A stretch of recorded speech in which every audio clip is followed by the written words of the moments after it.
Welcome to Utopian Horizons.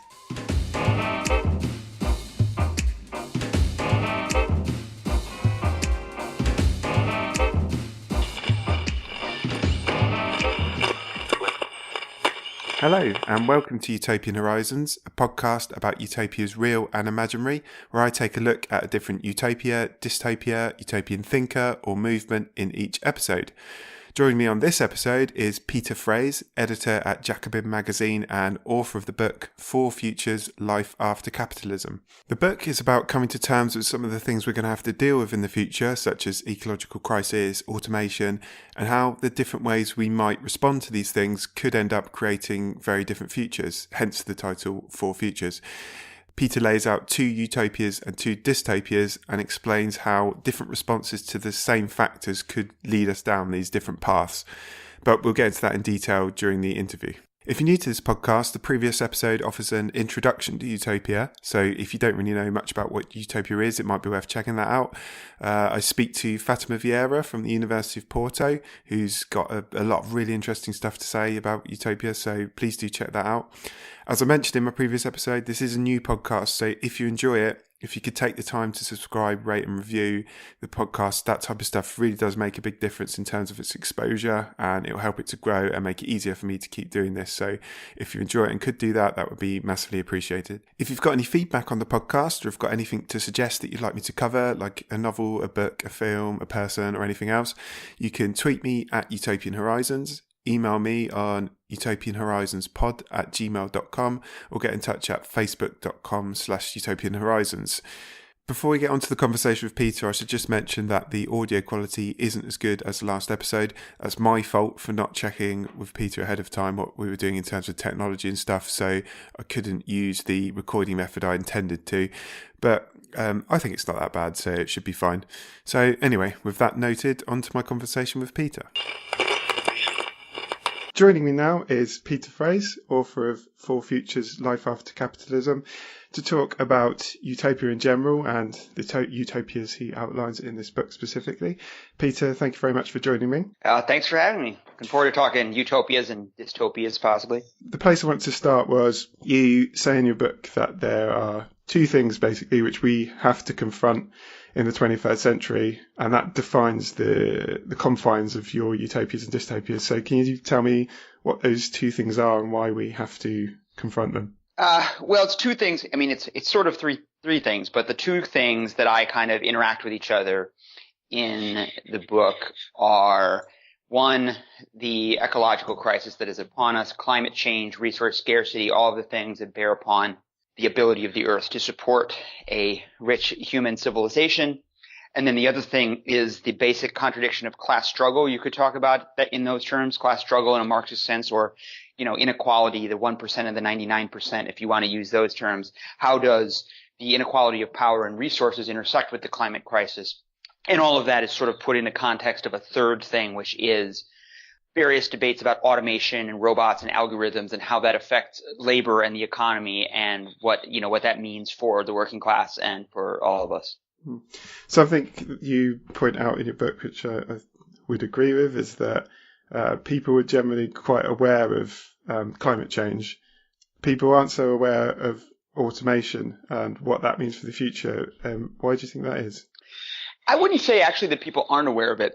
I would say some people are very aware of it. I think there's been a new wave in the last few years of what I would call the literature of automation anxiety, which is this idea that, the robots are going to take our jobs, basically, which is not a new concern. It's as old as capitalism itself. It goes back to the Luddites. It goes back to the Industrial Revolution. It goes back to various points in our history, which we can get more into if you want, about these points where the constant capitalist drive to economize on labor and introduce new technologies and new machinery and so on is seen as this, on the one hand, very promising thing, because this should make us all richer, right? This should all allow us to have more by working less. But in the context of a world where those machines and those processes are owned by a capitalist elite, it's also very scary and very dangerous, because people are thinking, well, if a robot takes my job, then what becomes of me?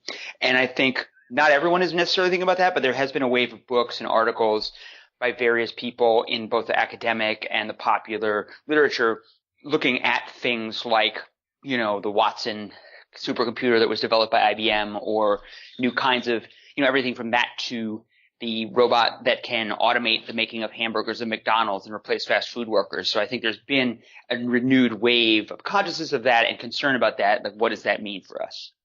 Something that I wanted to talk about was the kind of utopian method, and the one that you've used in your book.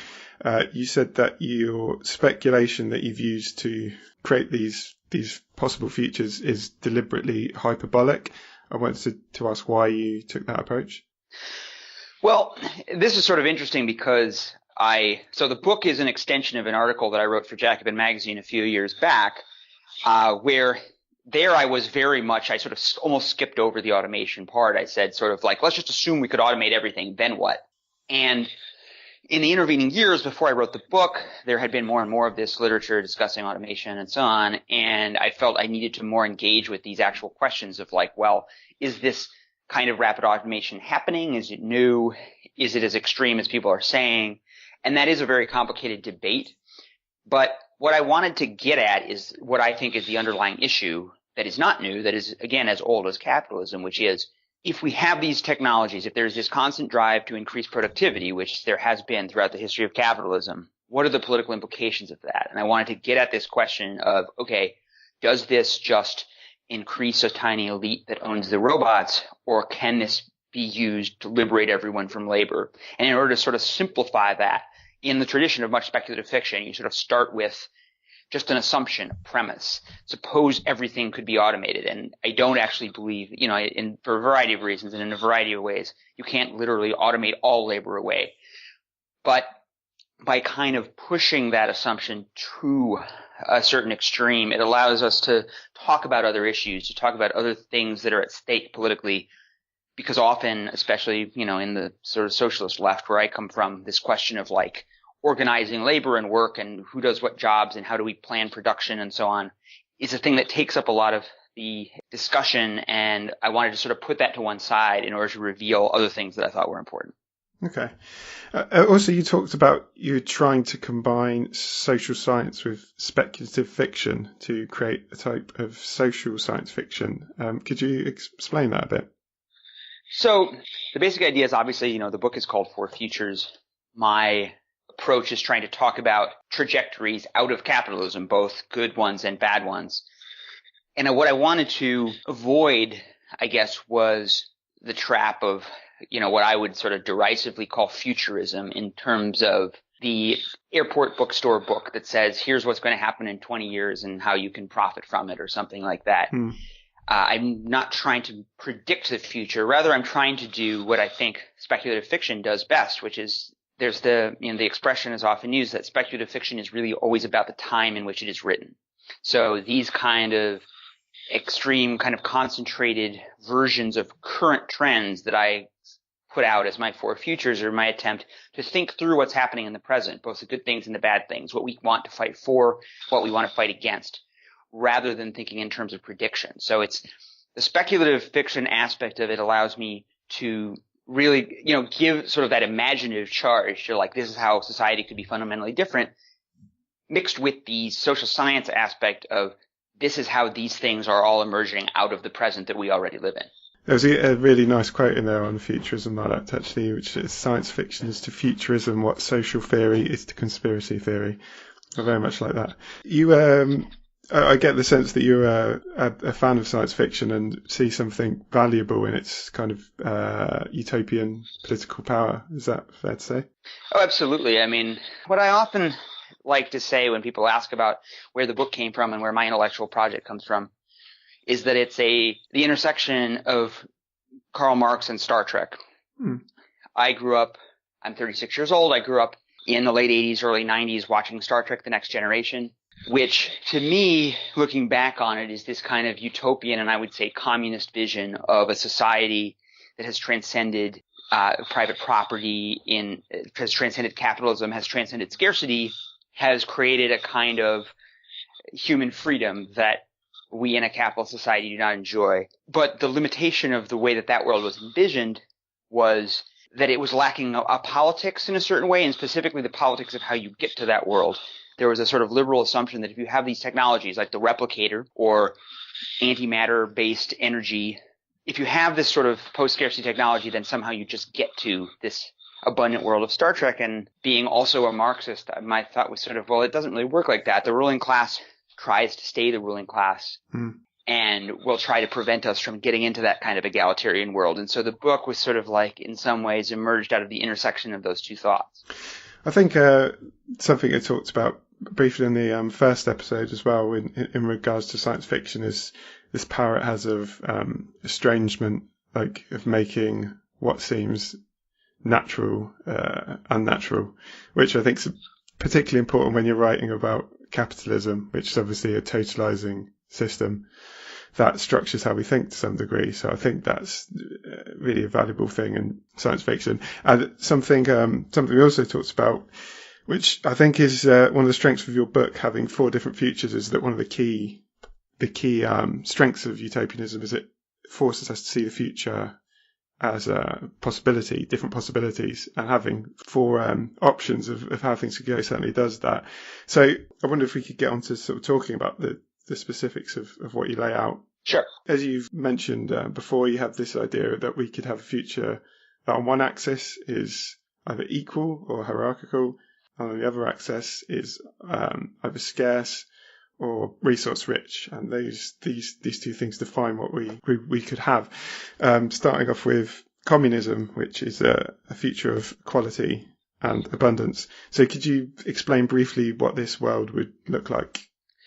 Sure. So the idea here is, first of all, yes, abundance in the sense of overcoming the ecological contradiction. So that means we move to renewable energy, we get off of fossil fuels, we find more efficient ways to use our resources. We probably find ways to clean up the damage that we've already done, reverse climate change, all of that, right? This is imagining that particular constraint, that ecological constraint, is one we can overcome. And then at the same time, we also overcome the stratified class structure of the society that we live in, so that this abundant world is not just enjoyed by a tiny elite, but is enjoyed by everybody. And that is the world that is Star Trek, essentially. You have a replicator. You have access to the basic needs of life. And so what life becomes about is not the struggle for survival, not the competition over resources, but instead, what do we do with ourselves, essentially, when we have been liberated from those more basic concerns? Which, I mean, that part of the book and that chapter, what I ended up having to do is to try to make the argument that this is not sort of an end of history. This is not an end of all conflict. It's in some ways, it's a world not without problems, but with different and better problems, because we've eliminated that basic problem of trying to get enough money, trying to get enough to survive that defines capitalism. But, human beings find all kinds of other things to conflict and fight over. Yeah, I thought that was a strength of your speculation, actually, that it doesn't assume that this kind of perfect world of no conflict.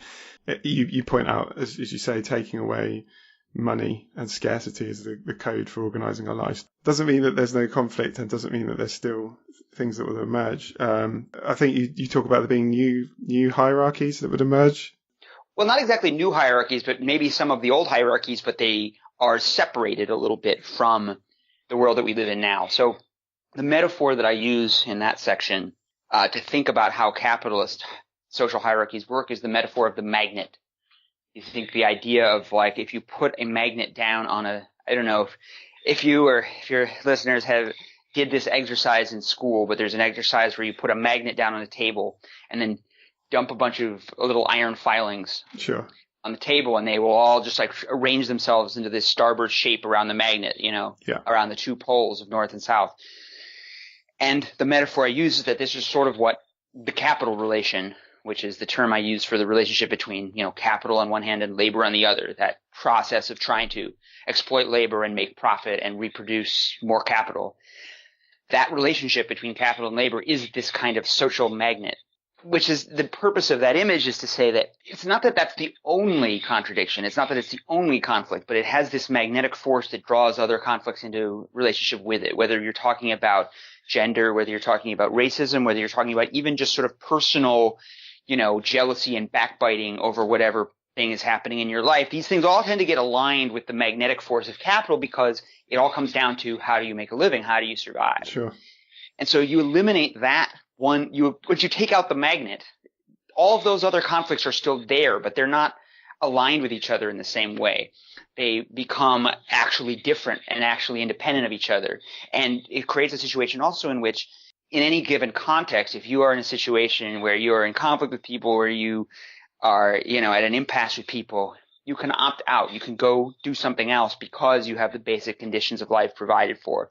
Whereas often you can't do that in our society because, you can't quit your job. You can't leave the group that you're in. You can't piss someone off because that will threaten your ability to make a living. So it's not so much that they're completely new conflicts. It's the conflicts that we see now take on a different form when they're not organized in a capitalist way. Something that's important in this future and something that people are starting to talk about is the idea of a universal basic income, which for anyone who doesn't know would be, I guess, a benefit, we would call it in the UK, or social security, you would call it in America, but something that goes to everybody. Everybody gets this chunk of money regardless of circumstance. There's no limit to that. So what I found very interesting was the way you talked about how a UBI could twist the capitalist drive to increase productivity. Could you explain that briefly? Sure. So this was based on a philosophical exercise that was done in the early 80s by Philip van Parijs and Robert van der Veen, in which they thought through, well, what could possibly happen if you gave this the basic income? This idea that everyone gets, like you said, a check every month, unconditional, no matter what. Not a huge amount of money, but enough that you could live on it. That in any given situation, you could choose to not take a job. You might not live very well, but you would live.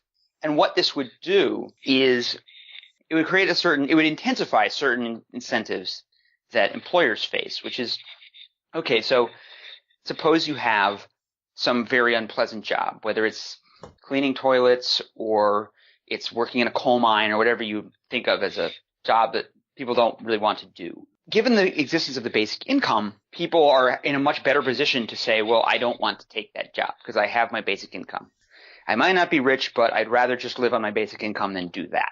And so the employer is faced with a choice. They can either say, okay, I will pay a lot more money for you to do this bad job, or I will find some way to automate it, basically, or to at least do it with much less labor. And so this creates a situation almost the opposite of what we have now, where many of the worst jobs and many of the most socially necessary jobs are performed by people who make very little money, who make minimum wage or less than minimum wage, or who are undocumented immigrants, these sort of like basic jobs of like cleaning up and taking care of people and all this. Meanwhile, people who do sort of useless or socially destructive things at hedge funds make millions and millions of dollars. And the twisting of the capitalist incentive that the idea of the basic income lays out is this idea that you can create a situation in which all these bad jobs, but also sometimes socially necessary jobs, can become things that either are automated or become the best paid, because that's what you have to do to get people to do them if they have another option, if they have another way to support themselves. Moving on to rentism, which is another feature you describe.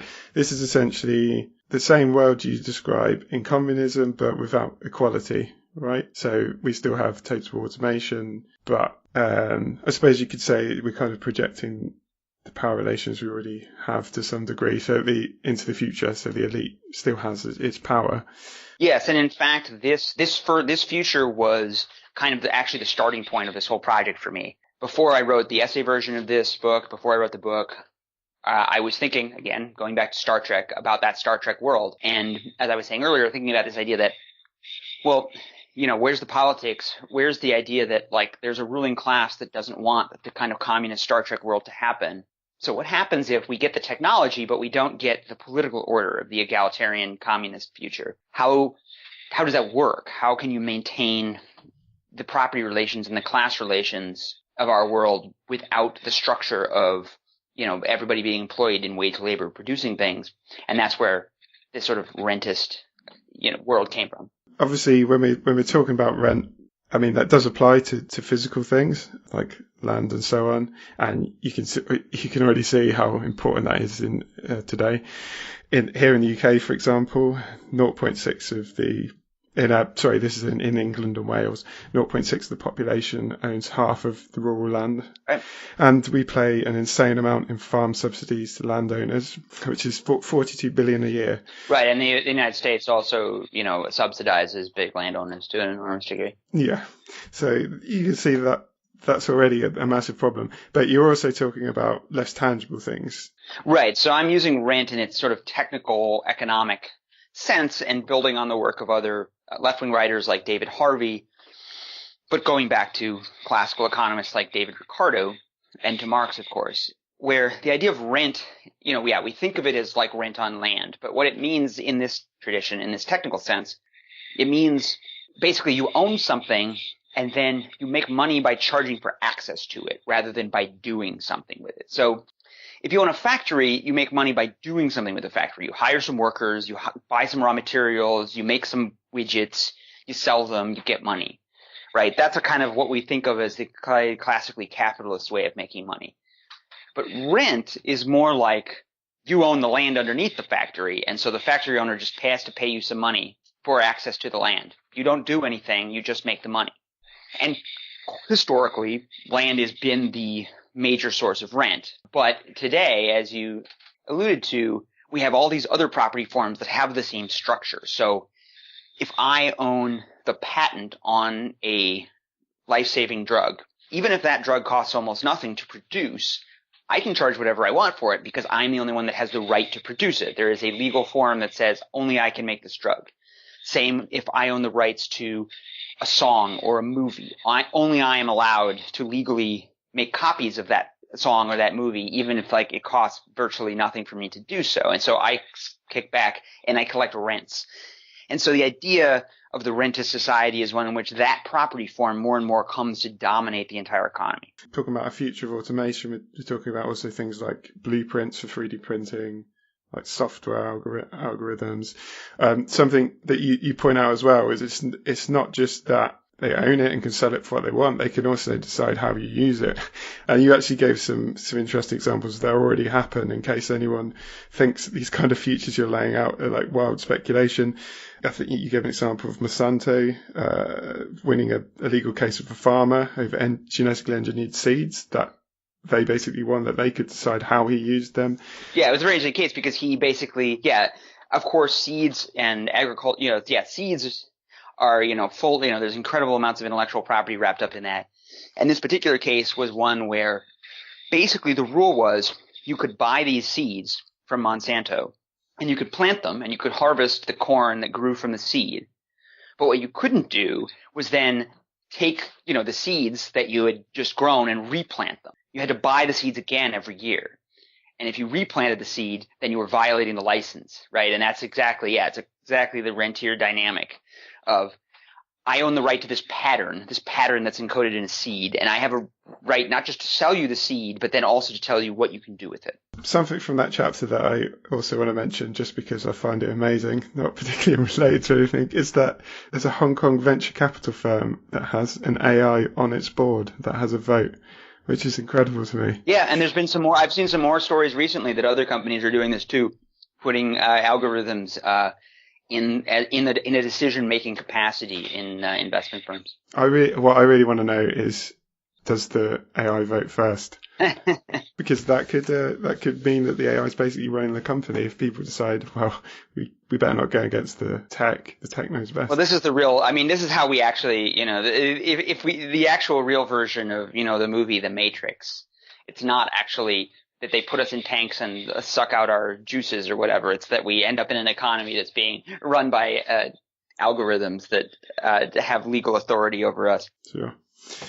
Moving on to another one, this is a future where we have equality as in communism, but we have scarcity due to the ecological problems that we're facing. In many ways, we'd have to do similar things to what we'd have to do in communism to survive in this world. Is that fair?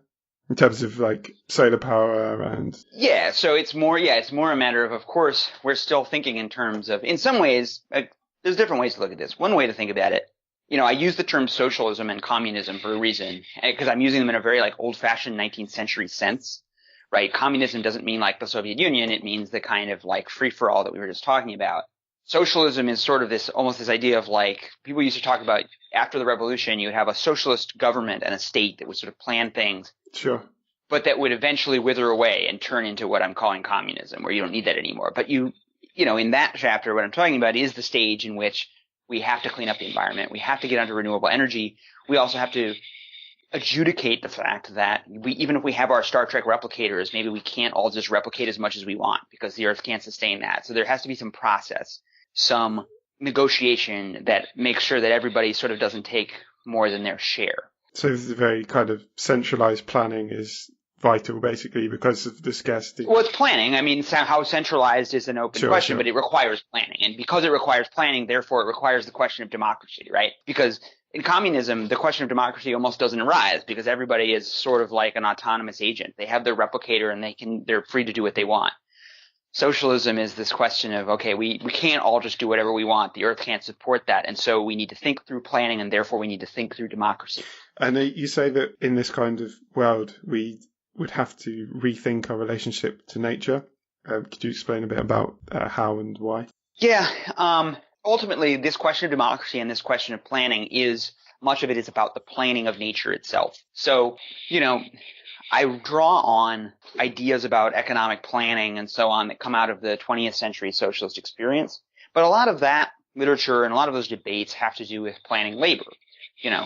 Who does what job, what kind of widgets do we churn out, that sort of thing. And if you're starting with the premise that I start with in the book, which is that we can automate all that, that's not the question. The question is, how do we plan nature? And my argument is that we in fact already do, to a certain extent, plan nature, which is to say that human beings have insinuated ourselves into the operation of the natural world to such an extent that we cannot extricate ourselves. So that metaphors that say things like, we need to reduce our carbon footprint, or we need to be less involved in nature, or anything like that are just the wrong way to think about it. Yeah, like the idea that we're separate to nature and we should like keep nature over here, let nature be. Right. We are so deep in nature. Not only are we are human beings who are ourselves nature, but we have essentially taken charge of the ecosystem. The carbon cycle is the most obvious example of that people know now because of climate change and CO2 emissions. But there are other examples. The nitrogen cycle is one that I'm quite fond of, which is the fact that ever since humans started moving into cities in huge numbers, we can no longer operate agriculture in the old way. We needed to fix nitrogen through industrial processes in order to replenish the soils and grow food on the scale that is necessary for the number of humans who now live on the planet. And so it's also not possible to go back from that. We are essentially living in this giant interconnected cyborg world that we are the managers of. And the question is, will we manage that planet Earth according to socialist principles or according to the capitalist principles on which it's now being managed? Something that I was quite surprised to see in this was an advocacy of the market to help with planning, having obviously read Jacobin, knowing it as a socialist publication. So could you explain a bit about how why you feel the market can operate differently in this kind of world and how it can help? Yeah, well, so there's in the history of the socialist movement, there's a great debate about what's called market socialism and whether that is or isn't something that can be part of the left's arsenal. And I've had different positions on it at earlier points of my own career, but I came to the position that so basically I decided that you have to decide what it is, if you're an anti-capitalist and a socialist, which is what I identify myself as, you have to decide what is it about the society that we live in that you object to? What is the fundamental source of unfreedom in capitalism? And to me, it's not the market. There are many leftists who will sort of rail against the market as being this bad, dehumanizing, alienating thing that leads to inequality. I tend to think that that is not the problem, that the two problems are, one, wage labor, which we've talked about some already, the idea that everyone is forced to work for someone else, or almost everyone is forced to work for someone else to make a living, and then also the inequality of resources, And it's that inequality of resources that leads to markets having such baleful effects under capitalism, because the problem with a market is not that you go and bid on prices and you buy and sell things. The problem is that the people who come into those markets are wildly unequal in their resources. Me and you don't come to the same market that Donald Trump comes to, that Bill Gates comes to, because we have wildly different endowments of resources to bring to those markets. But the market itself is only a technology. So it fits into this general idea that I talk about throughout the book about what is technology and what does it mean for the project of human emancipation. If, for example, you wanted to allocate, and the example I use in the book is you want to allocate parking spaces. There's experiments that have been going on in U.S. cities where you have sensors and apps that essentially track who wants parking in one neighborhood or another neighborhood and uses a complicated algorithm to set prices for parking higher when there's more demand, lower when there's less demand. And this is a way to basically solve the problem that otherwise arises, which is that people, spend too much time basically cruising around looking for parking, which in certain big cities is actually a large proportion of the traffic in a lot of neighborhoods. And so this is like a genius idea, but you do it in a capitalist society and you're basically saying rich people can park wherever they want and poor people are the ones that have to go park out in the boonies somewhere because, again, the people coming into the market don't have even resources. But you can imagine in a different kind of society that, we all get allocated the same number of credits for our Star Trek replicators or whatever. And then there's some market mechanism that decides, exactly what happens to those. Do I want a new iPhone? Do I want to take a transatlantic flight? Do I want to eat a steak? You don't necessarily need a planning, board or a kind of a bureaucratic process to determine that. Markets can be a technology that are used to adjudicate those questions. But again, only if they are sort of subordinated to a larger system of political and economic equality. Okay. So we've had a society of abundance where we're all equal, we're free from the constraints of wage labour, have what we want effectively. We've had a world where there's a small elite that controls everything and the rest of us will be likely in poverty and perhaps being under their control as to how we can use the things that they own. We've had this world where things are very scarce and perhaps will be difficult in a world, but it has equality. It sounds like a pretty nice place to live. Then we have this one, which is unquestionably the worst of the futures you lay out, called exterminism, which is where we have the scarcity of the socialist world, but we still have a very strict hierarchy. So where does this lead us? So the starting point of this and I sort of hate ending on it because I try to be not so dystopian with this book, but we could talk about some slightly more positive things after this. But yes, it is the logic of the 2x2 grid entails that this square must exist. And what motivates it is, and what I think drives the argument of that chapter, is this idea that there's this basic contradiction that has been the motive force of the political economy of capitalism, which is what I say is the mutual interdependence between capital and labor, meaning capitalists need workers because somebody has to run the shops and the factories and do the work, and the workers need the capitalists because, well, they don't have any other way to make a living. They don't have control over the means of production. But the idea of widespread automation entails the possibility that breaks down, that the bosses don't need us or don't need many of us. And so then what happens? What ends up happening is the rich have their private islands and their gated communities. I just, saw another story today about some, rich person scheme to essentially run away from social conflict with the aid of a lot of money and a lot of technology. And so they have their drones and their, surveillance systems and so on. And then what happens to the rest of us in that context? And what happens to us is we're unemployed. We are warehoused in refugee camps, in prisons. We are, allowed to die of preventable diseases or die in disasters caused by climate change. And what this amounts to is, to be blunt, a genocidal war of the rich against the poor, which doesn't necessarily ever take the form of, the concentration camp or what we think of as the classical forms of genocide, but it has the same effect, that we are superfluous, we are surplus populations, and that therefore the rich are content to allow us to die. And that, to me, is sort of the end game of a world in which we neither solve the ecological crisis nor do we win the class struggle, but instead become a world in which the callous rich no longer have any need for us. And as you point out, we've already seen automated killing today through drones and so on. You could conceive how in the future that would help to make the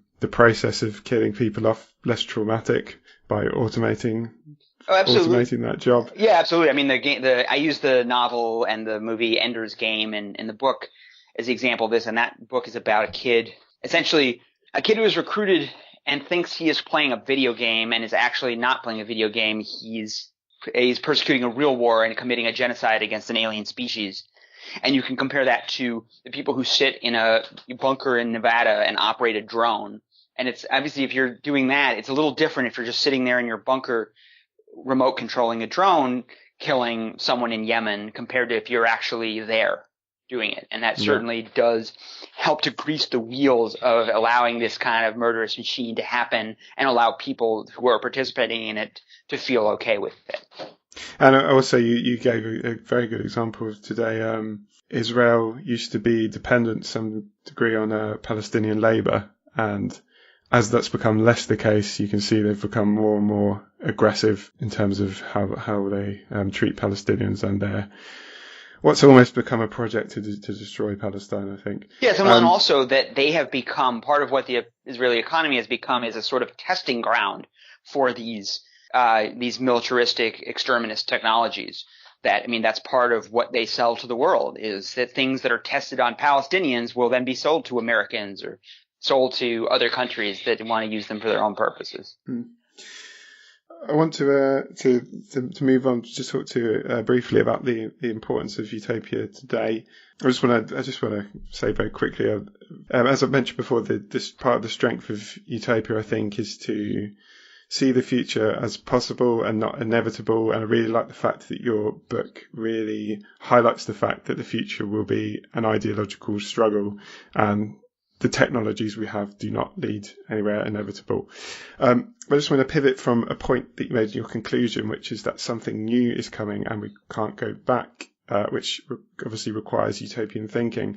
This is something I talked about briefly in the first podcast, but given that you write for Jacobin and you're writing about what's happening today, do you think that the right, and I'm thinking of like Donald Trump, Brexit in the UK, has outflanked the left when it comes to using utopian visions? Their visions of the future are obviously dystopian from my perspective, but their use of utopian language, seeing the future as possible for change, taking an antagonistic stance to the status quo, which is what utopia does. Do you think that they've used utopian language and thinking more effectively than the left? I would disagree with that, at least to some extent. I mean, I think what they're doing is more what you would call Arcadian thinking, which is to say, utopian thinking is about sort of a future no place. This is more a kind of a recovering of an imagined past. It's a nostalgic politics. It's most obvious, of course, in the U.S., make America great again, and slogans like this. The idea that Donald Trump offered to the deindustrialized working class that he was going to bring back manufacturing jobs, which for a variety of reasons, including widespread automation, is never going to happen. It's promising a vision of the past, first of all, which was never a real past that existed, but it also is just not anything that can be constituted.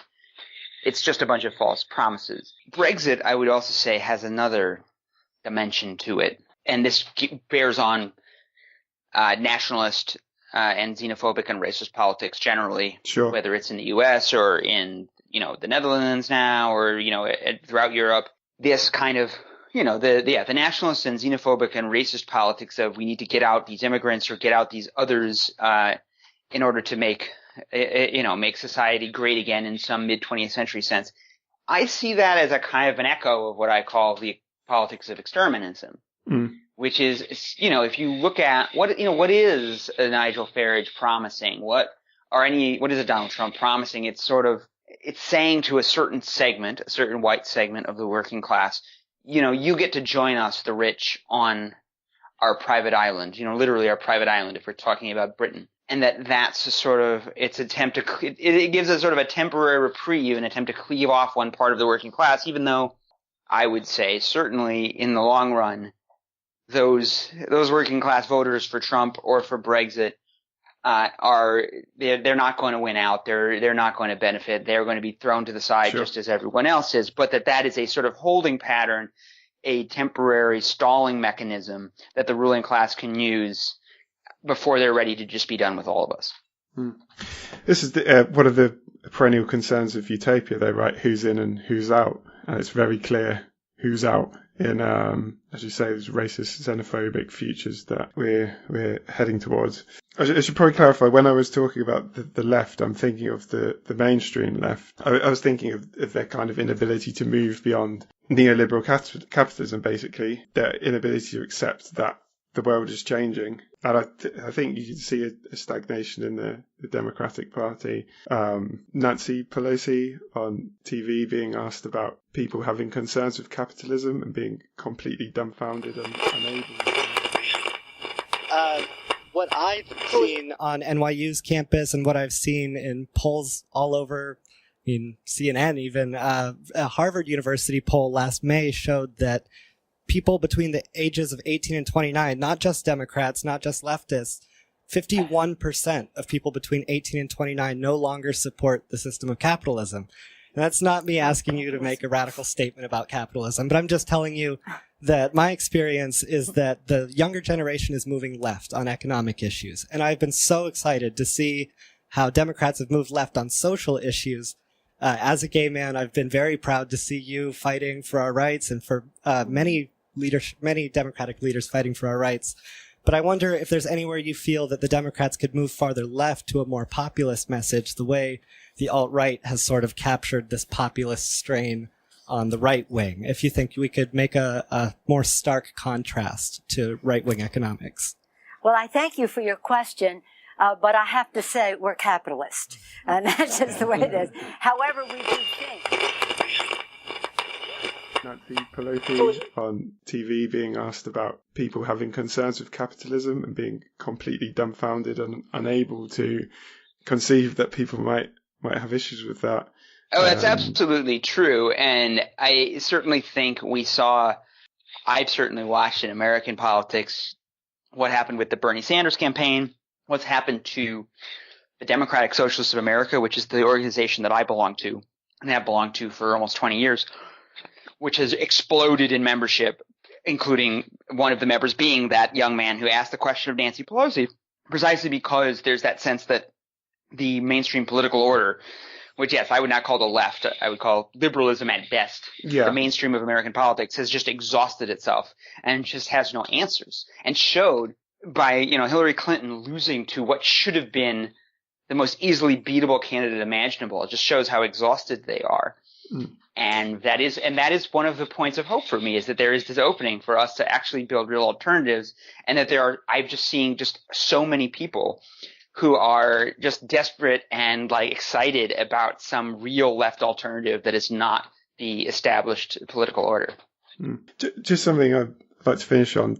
Are there any utopian ideas that you think the left needs to adopt? Something that I really found interesting in your book and hadn't really thought about was the reduction in working hours, which you've pointed out is kind of, in the past, that was a frequent concern of the left, and it's been forgotten about. That could potentially be a route to a leftist utopian populism. Yeah, absolutely. I mean, I do think shorter hours is something we have to get back onto.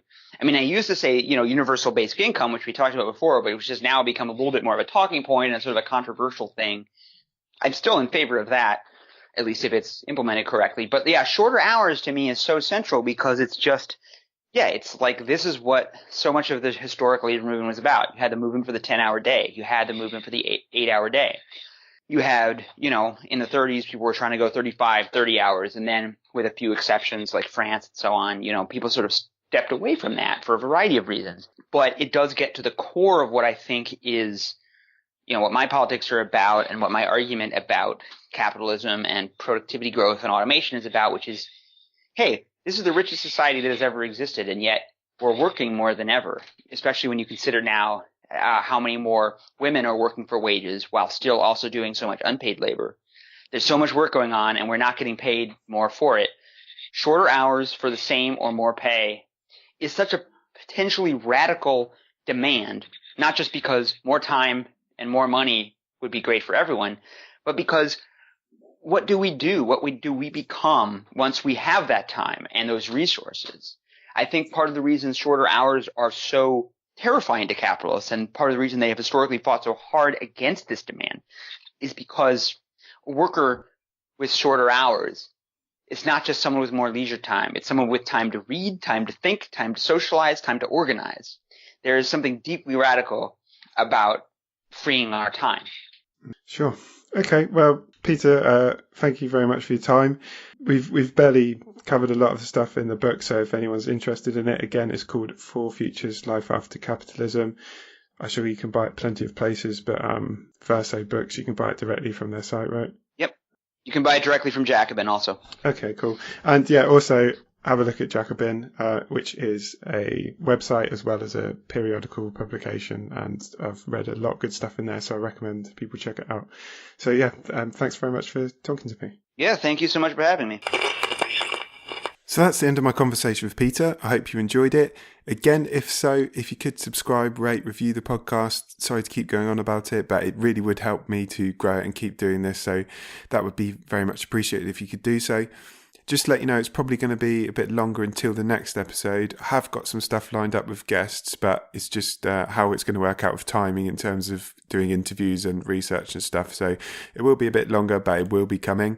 But anyway, until then, thanks for listening.